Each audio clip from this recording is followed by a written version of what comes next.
Transplant start हुआ तो उसमें मुझे सारा कुछ पता है कि क्या हुआ क्या नहीं हुआ। लेकिन ऐसा अभी तक मतलब उस दिन ऐसा फील ही नहीं हुआ कि मेरा ट्रांसप्लांट हो रहा है। नॉर्मल ऐसे जैसे थोड़ा सा लोगों की तबीयत ख़राब हो जाती है सिर्फ वही फील हो रहा था, वरना ऐसा फील ही नहीं हुआ कि कुछ आप ट्रांसप्लांट करा रहे हो या फिर आपकी एक सर्जरी हो रही है। तो कुछ भी फील नहीं हुआ और ऐसा तो हुआ ही नहीं है कि आपको लगे कि ये कुछ मतलब करने में इसमें कोई दिक्कत है। 1% भी दिक्कत नहीं आई। मेरा नाम अमन त्यागी है, मैं दिल्ली से आया हूँ और मेरी ये 5th PRP है। लगभग 8 महीने मेरे को पूरे हो चुके हैं ट्रांसप्लांट के। फर्स्ट डे में सबसे पहले QHT में जब आया था तो मैंने सबसे पहले अपना हेड डॉक्टर्स को दिखाया। उन्होंने मेरे से बताया कि आपके मतलब हेड में ये दिक्कत है। उन्होंने अपने इंस्ट्रूमेंट से चेक भी किया। उसके बाद उन्होंने मेरे से कंसल्ट किया कि आपको इतने क्राफ्ट लगेंगे, इतना आपका मतलब हेयर आपको टेम्पल बनाने की ज़रूरत नहीं है बोल रहे थे। और फिर उसके बाद मेरा सारा कुछ हुआ, फिर ट्रिम कराया मेरा हेड। उसके बाद मेरी हेयर लाइन बनाई। उसके बाद मैंने स्लिटिंग चालू की तो उसमें मुझे लोकल एनेस्थीसिया दिया गया। तो उसके बाद तो मुझे पता ही नहीं था क्या हुआ। फिर नेक्स्ट डे मेरा ट्रांसप्लांट स्टार्ट हुआ तो उसमें मुझे सारा कुछ पता है कि क्या हुआ क्या नहीं हुआ। लेकिन ऐसा अभी तक मतलब उस दिन ऐसा फील ही नहीं हुआ कि मेरा ट्रांसप्लांट हो रहा है। नॉर्मल ऐसे जैसे थोड़ा सा लोगों की तबीयत ख़राब हो जाती है सिर्फ वही फील हो रहा था, वरना ऐसा फील ही नहीं हुआ कि कुछ आप ट्रांसप्लांट करा रहे हो या फिर आपकी एक सर्जरी हो रही है। तो कुछ भी फील नहीं हुआ और ऐसा तो हुआ ही नहीं है कि आपको लगे कि ये कुछ मतलब करने में इसमें कोई दिक्कत है। 1% भी दिक्कत नहीं आई। और फिर मैं उस दिन अपना घर चला गया था। उसके बाद मैंने अपना खुद हेड वॉश किया और सारी चीज़ें की। उसके बाद मेरा 15 दिन तक मेरी मेडिसिन चली। फिर 1 महीने बाद आकर मैंने अपने फर्स्ट PRP ली। फिर उसके बाद 45 डेज़ या फिर 30 डेज़ बाद मैं अपनी PRP लगातार ले रहा हूँ और दवाई मेरी चल रही है। और आज मेरे को 8 मंथ कंप्लीट हो गए हैं और आज मैं 5वीं PRP लेने आया हूँ। डिस्चार्ज के बाद डॉक्टर ने मुझे कुछ प्रिकॉशन बताए थे जिसमें मेरे को ध्यान दिया मतलब बताया था कि आपको इस टाइम दवाई खानी है। और उसके बाद मेरे से बताया गया था कि आपको हेड पे स्प्रे करना है लगभग 30 से 40 मिनट के बाद। हर 30-40 मिनट के बाद मेरे को स्प्रे करना था और थोड़ा ध्यान देना था कि रात को सोते टाइम सीधे सोना है और स्वेटिंग ना आए स्कैल्प पे। और छोटी मोटी बातें वो तो नॉर्मल ही है, आपका सर्जरी हुई है तो उसके लिए आपको ध्यान रखना ही पड़ता है। तो उसमें कोई दिक्कत नहीं है।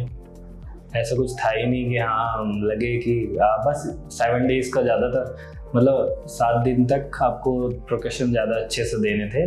आपको हेड वॉश देख के 15 मिनट तक फॉर्म रखनी है उसके ऊपर और फिर दवाई वगैरह ये सारी चीज़ें। घर में रहिए, ज़्यादा धूप में नहीं जाना और मतलब डस्ट वस्ट ना लगे। तो वो हेड कवर अप कर रखा था उन्होंने अपने हेड कैप से।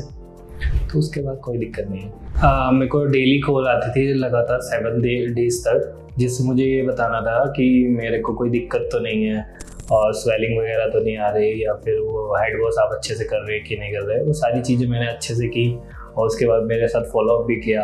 फिर लगातार टाइम टू टाइम 15 दिन बाद 1 महीने बाद कॉल आती रहती थी, पूछते रहते थे कि कोई दिक्कत तो नहीं है, कुछ दिक्कत नहीं है, बाकी यहाँ पे आके आप कंसल्ट कर सकते हैं डॉक्टर से। 8 मंथ हो चुके हैं तो मेरा सेटिंग फेज तो सारा कुछ खत्म हो गया है। रिजल्ट भी मेरा अच्छा खासा आया हुआ है। मेरी सर्जरी में लगभग 2800 ग्राफ्ट लगे हैं। फ्रंटल एरिया पे ही सिर्फ ग्राफ्ट लगे थे और रिजल्ट भी बहुत अच्छा आया है। मैं अपने रिजल्ट से काफ़ी सेटिस्फाइड हूँ और मेरे हिसाब से पूरे इंडिया में ये सबसे बेस्ट है QHT, जहाँ पे आपको ट्रांसप्लांट कराना चाहिए क्योंकि रिजल्ट बहुत अच्छा है। इसलिए नॉर्मली मेरे मामा का एक ऑपरेशन हुआ था तो मैं उस हॉस्पिटल में गया तो वहाँ के लोग मतलब रिसेप्शन पे थोड़ा डरा कर रखते हैं कि आपका ये दिक्कत है, आपको ऑपरेशन कराना ही कराना है, अभी कराना है, यहीं कराना है। ये सारी बातें होती है दूसरे हॉस्पिटल्स में, लेकिन यहाँ के OT में कोई दिक्कत नहीं है। यहाँ आप जैसा बोलेंगे वैसा करेंगे। आपको नहीं ट्रांसप्लांट कराना बिल्कुल मत कराइए। आप फुल्ली सेटिस्फाइड होंगे उसी के बाद ही ट्रांसप्लांट कराएंगे। सारा प्रोसेस आपका पहले कंसल्ट करेंगे, उसके बाद ही आपसे कुछ करेंगे। नॉर्मली जब मैंने ट्रांसप्लांट नहीं कराया था उससे पहले मेरी हेयर लाइन तो पीछे चली गई थी, तो नॉर्मली लोगों के सामने खड़े होने में थोड़ी दिक्कत होती थी, कहीं पे सब लोग अच्छे से बात कर रहे हैं, फ़ोटो खिंचाने में थोड़ी दिक्कत होती थी। नॉर्मली कहीं जाता था तो कैप ओढ़ के जाता था, तो अभी कोई दिक्कत नहीं है। अभी आप फ्रीली कहीं भी जा सकते हैं, कुछ भी कर सकते हैं, काफ़ी अच्छा फील होता है उसके बाद। तो अब बिल्कुल ठीक है। PRP आपको पहले प्री बुक करके आनी होती है कि नेक्स्ट डे या फिर जो भी आपके पास टाइम हो, जिस डेज का था पहले बुक कर लीजिए, फिर आ जाइए। उसी टाइम पे आपको PRP के लिए ब्लड पहले लिया जाता है, उसके बाद वो ब्लड में से प्लाज्मा निकाल के और फिर आपके स्कल पे इंजेक्ट करते हैं। उसमें कोई दर्द वर्द वगैरह नहीं होता है, वाइब्रेशन से उसका मतलब इंजेक्ट करा जाता है, तो उसमें कोई फ़र्क नहीं पड़ता मेरे हिसाब से। तो ना ट्रांसप्लांट में कोई दिक्कत है, ना PRP में कोई दिक्कत है। जब आप चाहें तब PRP करा सकते हैं। मेरी 4 PRP कंप्लीट हो चुकी हैं, तो मेरे को तो अभी तक कोई दिक्कत नहीं हुई। मैं 5वीं PRP लेने आया। ठीक है, फिर मैं अपनी PRP करवाने जा रहा हूँ। नेक्स्ट टाइम आपसे फिर मिलूंगा, जब नेक्स्ट टाइम यहाँ पे आऊँगा। तक जुड़े रहिए मेरी हेयर ट्रांसप्लांट जर्नी से। Bye bye.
हेलो फ्रेंड्स, अगर आपने अभी तक हमारे चैनल को सब्सक्राइब नहीं किया है तो प्लीज इस वीडियो को लाइक कीजिए, शेयर कीजिए और हमारे चैनल को सब्सक्राइब कीजिए। और ध्यान रहे बेल आइकन दबाना ना भूलें, जिससे हमारे हर वीडियो का अपडेट आपको समय समय पर मिलता रहेगा।